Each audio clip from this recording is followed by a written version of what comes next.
start by, the best way to judge where we're at today is to understand where we came from. Back in the 1980s, we had a Cold War between the United States and the Soviet Union. I mean, the United States led alliance called NATO, the North Atlantic Treaty Organization, confronting the Soviet Union and the Warsaw Pact. And the line of confrontation basically ran through Germany, West Germany, East Germany, both occupied at the end of the Second World War. And this was a very dangerous situation, especially in the early to mid 1980s when the Soviet Union and the United States began introducing what we call intermediate nuclear forces. These are missiles that have a range of, say, 500 to 5,000 miles. But what made them especially dangerous was, for instance, in the Soviet case, the SS-20 had 3 warheads, and they had hundreds of these missiles. So if there was going to be a war in Europe, every single major European city would be destroyed. I just want to say that one more time so it sinks in.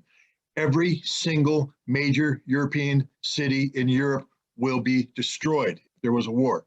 The United States responded by deploying its own missiles, a cruise missile, Tomahawk, and then the ground-launched cruise missile, and then the Pershing II. The thing about the Pershing II is that once it was launched from its base in Germany, it could hit Moscow in 7 to 10 minutes, meaning that there's no time for anybody to make a decision, no time to think. If a launch was detected, you're going to hit the button and fire everything, which means not just every single major city in Europe, but every single major city in the United States would have been evaporated within 45 minutes. The world ends. This wasn't a joke, ladies and gentlemen. This was real. We lived it 24/7. I was raised in Germany. We lived in a German village next to a nuclear weapons depot. If there was a war, that would be one of the first targets hit.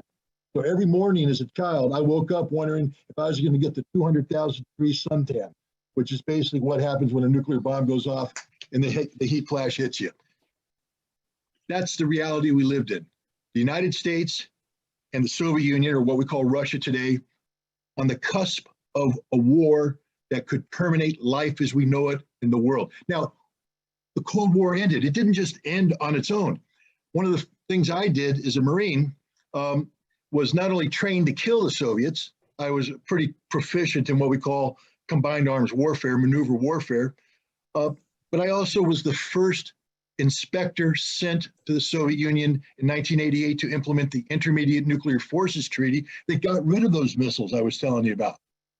So there was a recognition on the part of the United States and the Soviet Union that these missiles represented an existential threat to the survival of the world, and they agreed to get rid of them. We did this. And because of that, we developed this trust that led to a reduction of tension. And then the Soviet Union fell, the Warsaw Pact went away, and one would have thought that this was a perfect opportunity for a framework of peace to break out all over Europe. But the United States and the Europeans decided to keep NATO in place.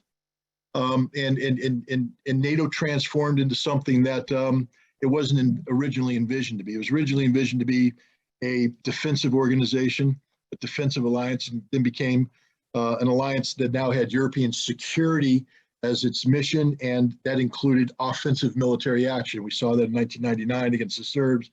We saw that in 2011 against the Libyans, and on and on and on. So the situation we find ourselves in today is, instead of the world being a safer place after going through this horrific period of time in the 1980s, it's like we've gone back in time. It's like a Michael J. Fox movie. We got in our DeLorean and we went too fast and poof, we're back in time. Because once again, we have NATO facing off against a Russian military capability. And now the United States, having withdrawn from the INF Treaty in 2019, is talking about sending intermediate nuclear missiles back to Europe to recreate the exact same situation that we got rid of in the 1980s. And now what's worse is that in the Cold War, it was called a Cold War because we never really got into a shooting match. Today we have a hot war. Today we have an actual large-scale ground combat going on in the largest European country, Ukraine. And it's a war that has already invoked the specter of nuclear weapons, with Russia saying that if NATO interferes, that represents an existential threat, and Russia may have to use nuclear weapons in response. So now NATO, for the first time, is talking about what its nuclear strike policy is. So we have two sides actively preparing for nuclear war as we speak. Ladies and gentlemen, the stakes couldn't get any higher than this. And therefore, you have to ask yourself, why is this happening? Did Russia wake up one morning and say, I want to invade Ukraine? I just want to destabilize the world and go for it. Or has Russia been reacting to the failure of NATO to dissolve itself at the end of the Cold War and instead expand itself eastward in a manner that Russia viewed as a threat? And this isn't a threat that Russia only recently talked about.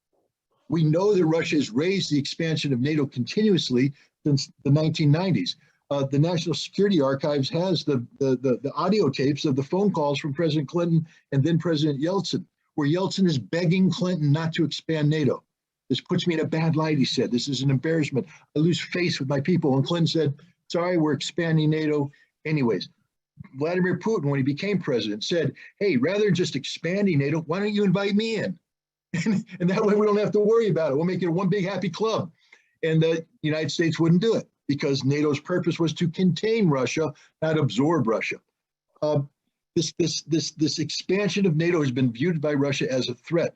We know this. In 2007, Putin spoke at the Munich Security Conference, gave an outstanding speech, one of the best examples of modern political rhetoric anywhere. I advise everybody to go and watch it. It is a brilliant speech, and he articulates forcefully and eloquently the Russian position. No one can say we don't know what the Russian position was. There it is, spoken by the president himself. One of the things he said is that this expansion of NATO represents an existential threat. It's a red line. How do we know this?